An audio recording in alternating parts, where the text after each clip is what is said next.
ఆధార్తో voter ID అనుసంధానం ప్రస్తుత చట్టం సుప్రీంకోర్టు ఆదేశాల ప్రకారం జరుగుతుందని ఈసీ స్పష్టం చేసింది. అనుసంధాన ప్రక్రియపై చర్చించేందుకు త్వరలో ఈసీ నిపుణుల మధ్య సాంకేతిక సంప్రదింపులు ఉంటాయని పేర్కొంది. 326వ అధికరణం ప్రజాప్రాతినిధ్య చట్టం 1950 సుప్రీంకోర్టు తీర్పుల ప్రకారం ఆధార్తో ఓటర్ కార్డును అనుసంధానించాలని ఈసీ భావిస్తోంది.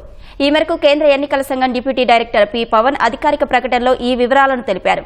ఓటర్ ఐడీ ఆధార్ అనుసంధానంపై చర్చించేందుకు ప్రధాన ఎన్నికల కమిషనర్ జ్ఞానేష్ కుమార్ నేతృత్వంలోని ఎన్నికల సంఘం ఢిల్లీలో కీలక సమావేశం నిర్వహించింది. ఈ సమావేశంలో ఎన్నికల కమిషనర్లు సుఖ్బీర్ సింగ్ సంధు, వివేక్ జోషితో పాటు కేంద్ర హోంశాఖ కార్యదర్శి, లెజిస్లేచర్ కార్యదర్శి, ఎంఈఐటీవై కార్యదర్శి, ఆధార్ సీఈఓ భువనేష్ కుమార్, సాంకేతిక నిపుణులు పాల్గొన్నారు. భారత రాజ్యాంగంలోని 326 అధికరణం ప్రకారం దేశ పౌరుడికి మాత్రమే ఓటు హక్కు ఉంటుంది.